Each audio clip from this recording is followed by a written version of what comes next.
شروع اللہ کا نام لے کر جو بڑا مہربان نہایت رحم والا ہے۔ اے پیغمبر صلی اللہ علیہ وآلہ وسلم،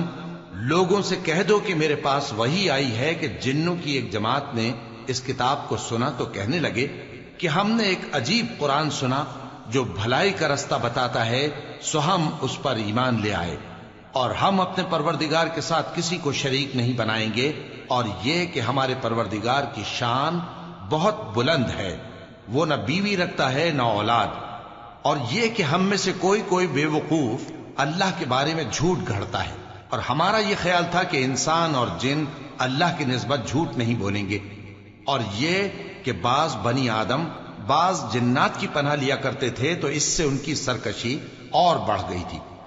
اور یہ کہ ان کا بھی یہی اعتقاد تھا جس طرح تمہارا تھا کہ اللہ کسی کو نہیں زندہ کرے گا، اور یہ کہ ہم نے آسمان کو ٹٹولا تو اس کو مضبوط چوکیداروں اور انگاروں سے بھرا ہوا پایا، اور یہ کہ پہلے ہم وہاں بہت سے مقامات پر فرشتوں کی باتیں سننے کے لیے بیٹھا کرتے تھے، اب کوئی سننا چاہے تو اپنے لیے انگارہ تیار پاتا ہے، اور یہ کہ ہمیں معلوم نہیں کہ اس سے اہل زمین کے ساتھ برائی مقصود ہے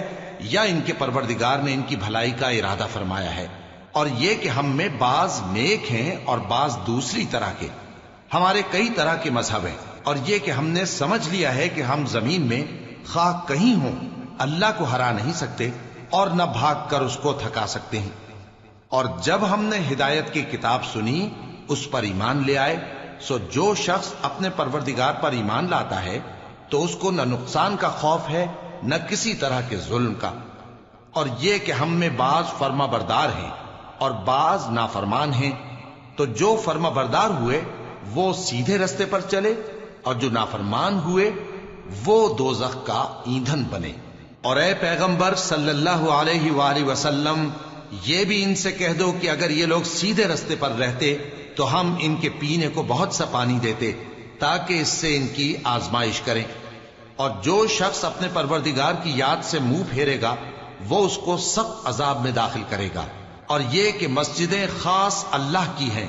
تو اللہ کے ساتھ کسی اور کی عبادت نہ کرو، اور جب اللہ کے بندے یعنی یہ پیغمبر صلی اللہ علیہ وآلہ وسلم اس کی عبادت کو کھڑے ہوئے تو کافر ان کے گرد ہجوم کر لینے کو تھے۔ اے نبی صلی اللہ علیہ وآلہ وسلم، کہہ دو کہ میں تو اپنے پروردگار ہی کی عبادت کرتا ہوں اور کسی کو اس کا شریک نہیں بناتا، یہ بھی کہہ دو کہ میں تمہارے لیے نہ کسی نقصان کا اور نہ نفع کا کچھ اختیار رکھتا ہوں، یہ بھی کہہ دو کہ اللہ کے عذاب سے مجھے کوئی پناہ نہیں دے سکتا اور میں اس کے سوا کوئی جائے پناہ نہیں پاؤں گا، ہاں اللہ کی طرف سے احکام کا اور اس کے پیغاموں کا پہنچا دینا ہی میرے ذمہ ہے، اور جو شخص اللہ اور اس کے پیغمبر کی نافرمانی کرے گا تو ایسوں کے لیے جہنم کی آگ ہے،